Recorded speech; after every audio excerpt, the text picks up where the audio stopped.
Palavra da Verdade, devocional de 20 de maio, superabundante graça.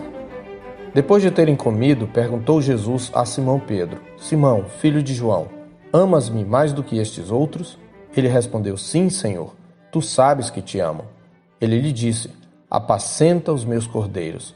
Tornou a perguntar-lhe pela segunda vez: Simão, filho de João, tu me amas? Ele lhe respondeu: Sim, Senhor, tu sabes que te amo. Disse-lhe Jesus: pastorei as minhas ovelhas. Pela terceira vez, Jesus lhe perguntou: Simão, filho de João, tu me amas? Pedro entristeceu-se por ele lhe ter dito pela terceira vez: tu me amas? E respondeu-lhe: Senhor, tu sabes todas as coisas, tu sabes que eu te amo.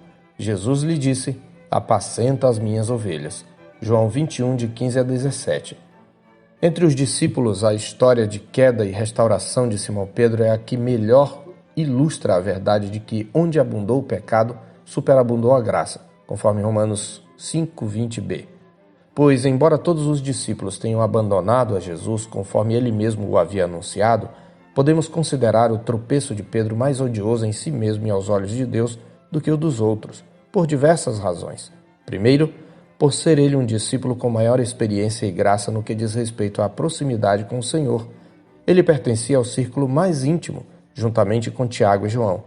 Em momentos cruciais, apenas eles acompanhavam o Mestre, como é o caso do evento da Transfiguração em Mateus 17, da ressurreição da filha de Jairo em Marcos 5 e da oração no Getsêmani, em Mateus 26.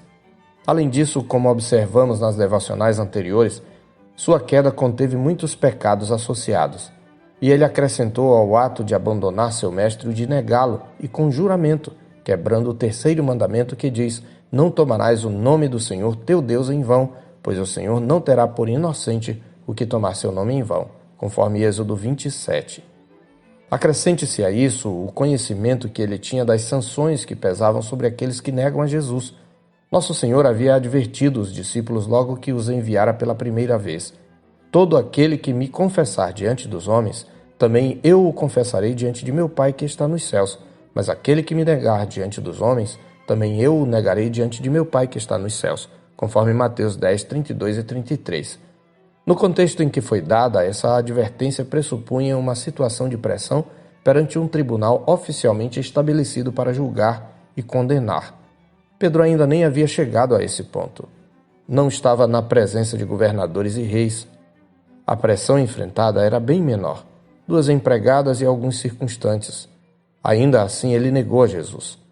Haveria esperança para um homem como Pedro?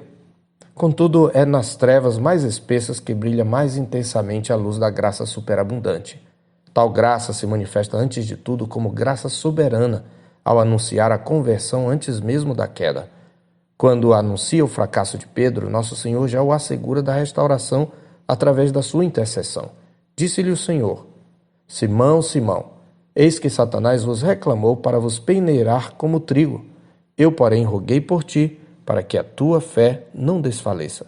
A intercessão de Cristo, como nosso sumo sacerdote, assegura-nos da parte do Pai o perdão e a força para nos levantarmos de nossos deslizes. É a graça soberana que garante a conversão do pecador do seu mau caminho. Jesus conclui: tu, pois, quando te converteres, fortalece os teus irmãos, conforme está escrito em Lucas 22, 31 e 32. Observe que o futuro arrependimento de Pedro é afirmado como certo pelo Senhor: quando te converteres. O amargo choro de Pedro não se constituía mero remorso, como foi o caso de Judas, mas expressava um sincero arrependimento cumprindo as palavras do Senhor. A superabundante graça também assegurou o perdão e a restauração à comunhão com Deus e com seu povo.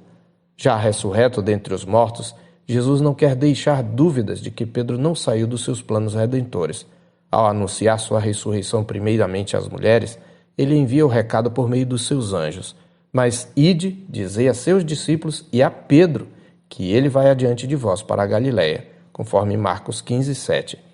Mas a graça superabundante proporciona ao pecador mais do que o perdão.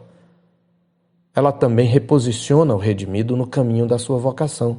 É o que vemos no texto da nossa meditação. Pedro é restaurado ao ministério. Por 3 vezes ele havia negado seu Senhor. Agora recebe 3 oportunidades de confirmar seu amor por Cristo. Pedro, Tu me amas?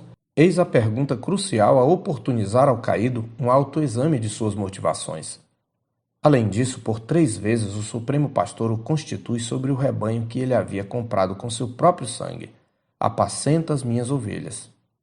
Restauração completa. Aquele que aprendera com seu pai a consertar as redes de pesca, agora experimenta o poder da graça que conserta o caráter tortuoso. Tendo experiência da superabundante graça que assegura o arrependimento, bem como restaura ao arrependido a comunhão e ao ministério, Pedro podia testemunhar mais tarde à igreja sofredora em 1 de Pedro 5, 10 e 11.